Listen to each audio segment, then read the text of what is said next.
Mawlana, you mentioned that in Durban, you noticed that the Muslims are, your words were that rituals and ceremonies. Could you please tell us, we want to get away with these things.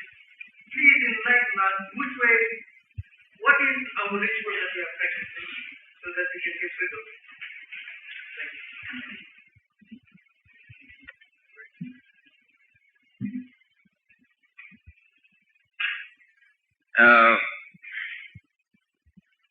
I would like to emphasize, first of all, the process of the integration of human personality, which is the goal of Islam. This process consists in taking different values and different principles in their logical sequence, in their scientific sequence, or I might say in their natural sequence. Different ideological systems have different types of obligations placed in a different type of arrangement which they lay down for their followers. The arrangement of principles and values which Islam has given to us consists in this: to be believed that a sound mind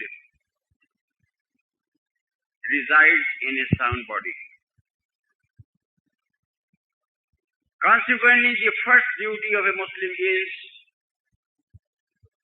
to take care of his health. The second duty of a Muslim is to take care of his mind, of his rationality, of wisdom, of the acquisition of wisdom.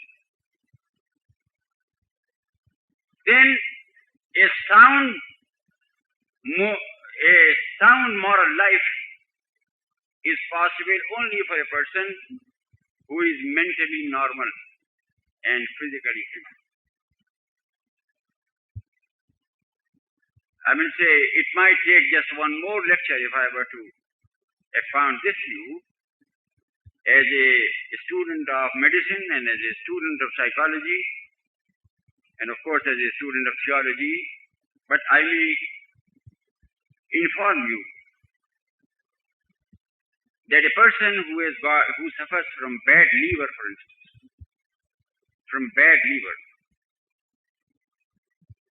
is bound to be of irritable temperament. Now, this irritability of temperament will lead him to commit all sorts of immoral actions if his immoral actions may be confined only to being harsh to others, not being sweet and humble as Islam demands. So he will be violating the moral code of Islam if he hasn't got a proper type of health. If he hasn't got a proper type of balanced mind, he cannot understand the moral problems accurately and will not be able to pursue morality accurately. So the third obligation of a Muslim is that he should build up his moral life. And it is on the basis of morality that Islam conceives spirituality.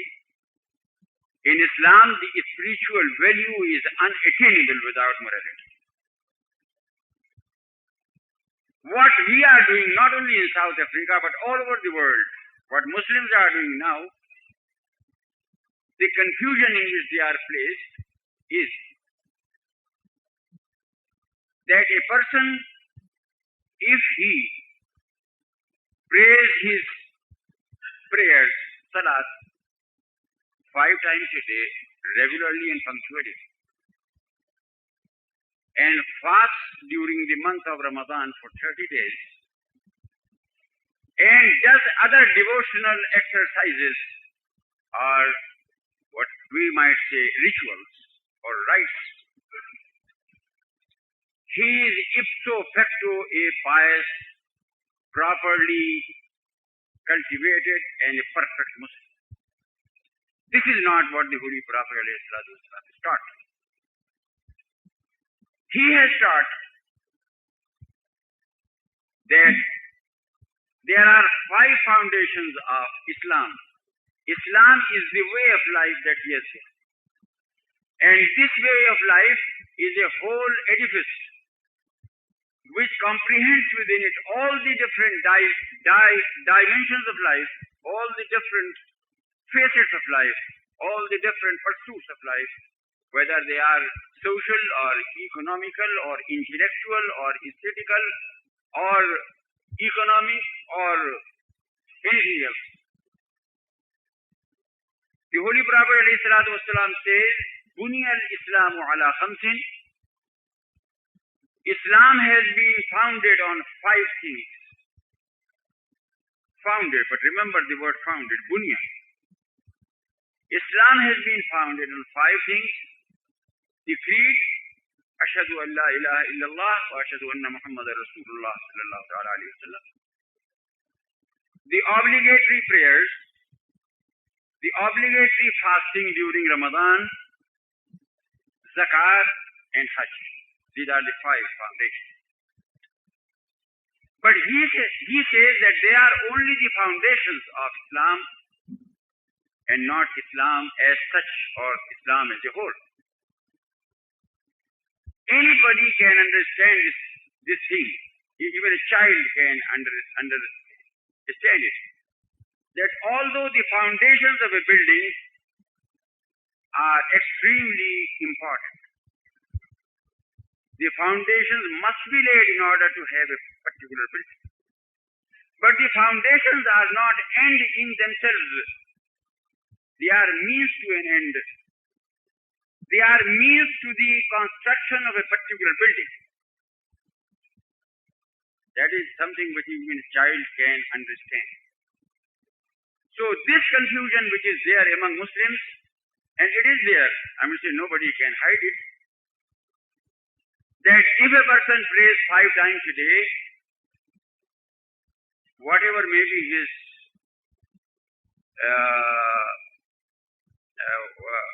the value of his praying, I mean, say how sincerely he actually prays, how much actually he has communion with God, how much actually he acquires that experience which makes him highly moral and highly good for mankind. That is something different. But this thought among Muslims that this is the whole Islam, this is a violation of the teaching of the Holy Prophet Muhammad. These 5 things are the foundations of Islam, which means that a person may be very good, but if he does not build up these foundations, then he cannot be called a Muslim. It also means that if a person builds only these foundations or tries to build only these foundations and does not build the structure which has got to be built on those foundations, because building these foundations is not the purpose, is not the goal, then again he is committing a fault. It is only when the whole life is lived as a Muslim, and mind you, the word Muslim means a person who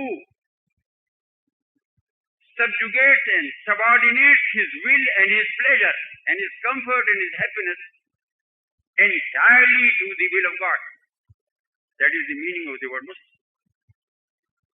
And as such, a person in order to be a good Muslim, a person in order to be considered a Muslim of high standard or a pious Muslim, he should demonstrate in his life fullness of life, sublimity in life, grandeur in life, from all the points of view, and not only from the point of view of certain things. If a person does not do like that, then it will be called that he is merely ritualistic. He is a ritualistic Muslim. He is giving all importance to these few rituals or rites. They are important, but he is giving all importance to them, and he is not giving importance to what Islam teaches, that these are the foundations. Lay these foundations as best as you can, and then on these foundations build up full life as given in the Holy Quran and in the authentic Sunnah of the Holy Prophet alayhi salatu wasalam. It is not I who say this, not I have no right. I am not the founder of Islam. I am not Islam's teacher. I am only a very, very humble student of Islam and a very humble soldier of the Holy Prophet Muhammad alayhi salatu wasalam. Nothing else. What has the Holy Prophet alayhi salatu wasalam said, and what has the Quran said? The Quran says, and the Holy Prophet alayhi salatu wasalam has made it clear absolutely, that if you pray just formally, accomplishing only the formalities of prayer, and without acquiring that inner experience, and without being transformed from within through prayer, then you are doing an act which is just external act, and it carries no value in the eyes of God. Similarly, he says about fasting, that if a Muslim fasts for 30 days, imanam wa ihtisaban, cultivating his iman or faith in God, and cultivating that introspection whereby alone a person is transformed and improves his self-examination. In the effort to improve his personality through fasting, he says that if a person does not do that, then he says God has no need for his remaining hungry and for his remaining thirsty. What do the Muslims do? Am I speaking wrong here? Don't you see them? Can you tell me that you have experienced God in any of your prayers? What? What is that prayer? What for? Just a fulfillment of an obligation? All right. Carry on. It is not piety. It is not piety. Piety is building up of the Islamic personality and the Islamic social order as it has been demanded and commanded by Allah. Not just a few things that we think they are easy. This Muslim community has forgotten the obligations that were laid, and has taken to very easy ways and to certain things which are actually taken by themselves have not much value. This emphasis on a particular type of dress, what is it? Has it got to do with piety? In Islam, I will say certain external symbols and trying to appear reactionary and then imposing that we are great Muslims with no achievements in life and with no contribution, and is sticking only to just a small fringe of Islam, just standing on the seashore and not taking a plunge into the sea, and the sea is Islam, and these foundations are only the seashore. This is what I do.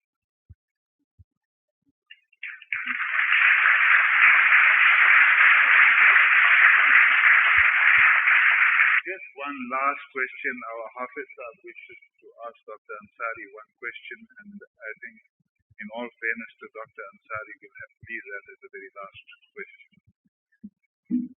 This is absolutely important because we find that since His Eminence is here, and we have to make the best out of it.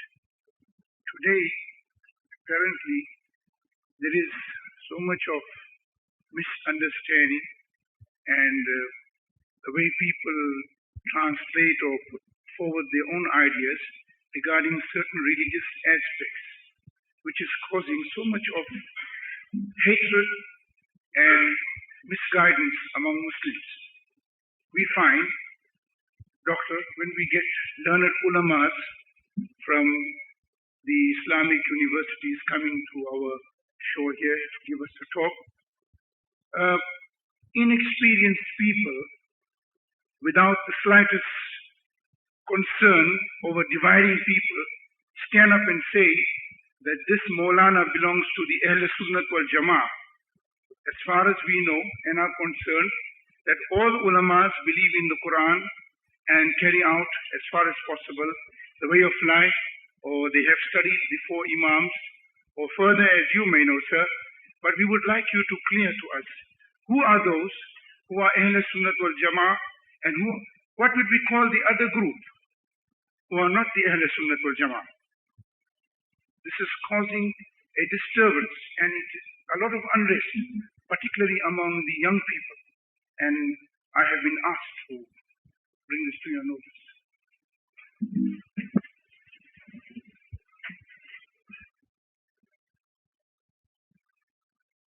I am very sad to hear what my friend the Hafiz Sahib pointed out. May I say to the Hafiz Sahib and to my other brothers, sisters here, that we have been asked only to be Muslims, not even Ahl Sunnah wal Jama'ah. I would challenge anyone to bring to me these words, Ahl Sunnah wal Jama'ah, given in the Quran or in the Hadith.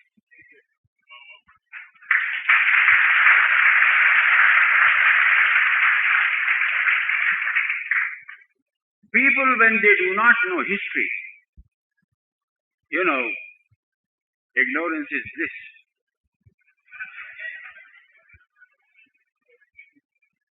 Unfortunately, of course, the paradise of fools. When people do not know, they should not talk.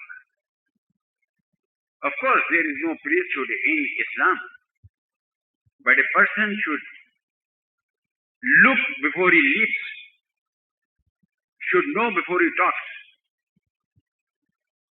And for knowing, he should find out. And find out not as a charlatan, but as a real great scholar.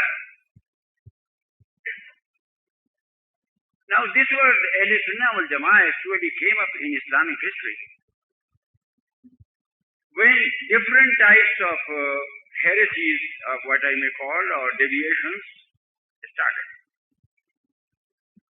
Those deviations were based on dialectical philosophy. It is a misfortune, it is an irony of human history, that every movement starts as a movement.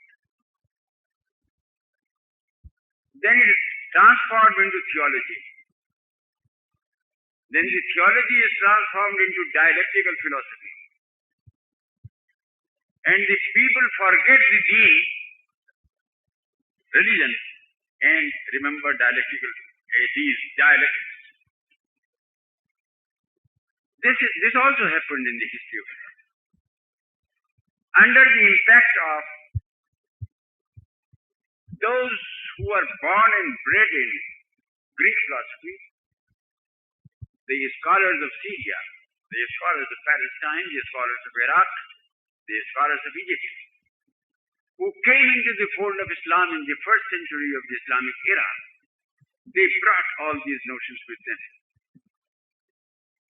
They brought all those discussions and debates with them into the fold of Islam. Not dishonestly, but naturally. After that, people started taking interest in those debates, and different type of dialectical philosophy schools emerged. Safaviya, Jahmiya, Qadariya, Jabariya, Maturidiya, Ashaira, Mu'tazila, so on and so forth.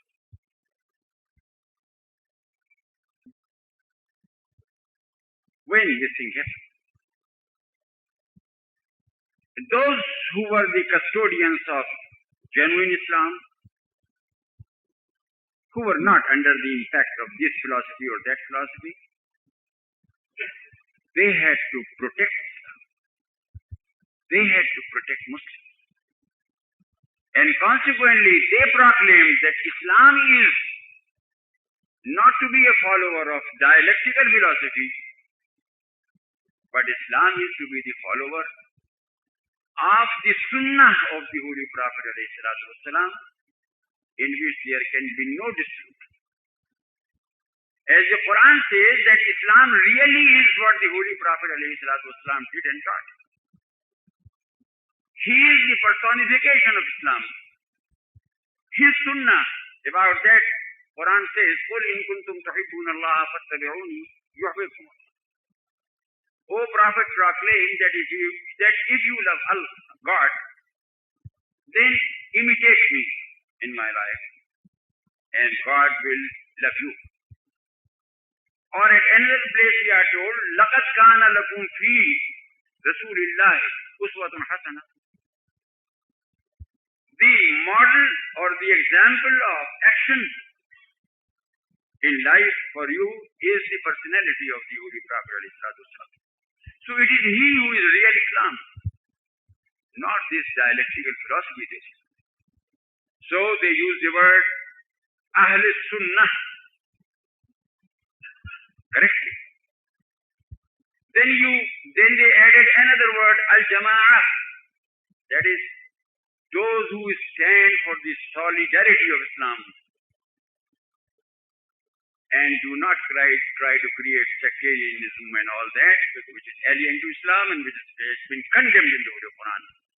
So they said the true principle for a Muslim are to follow the Sunnah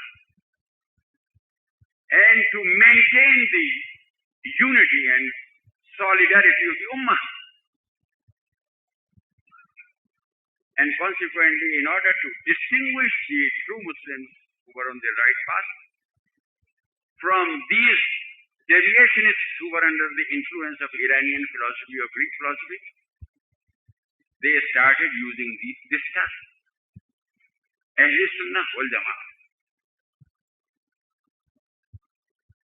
Every Muslim must be Ahl Sunnah wal Jama'ah. Every Muslim must be Ahl Sunnah wal Jama'ah, because only the Sunnah of the Prophet or way of the Prophet is the standard. And every Muslim must try to maintain the integrity and the unity and solidarity of this Ummah. Right? As time passed by, this dialectical philosophy, you see, the snake of this dialectical philosophy, although I am a student of philosophy and teacher of philosophy, remember this snake of dialectical philosophy penetrated the ranks of the Ahl Sunnah wal Jama'ah also, and started poisoning different people. So although they had started by proclaiming that Islam consists in unity of the Ummah and following the Sunnah of the Holy Prophet ﷺ, so they again started forming different schools. And when they started forming different schools, and especially when these schools came up in our age of, in our period of history, which is our history, which is the period not of our glory, but the period of our degeneration, the sting became very sharp. The sting, very venomous, very poisonous.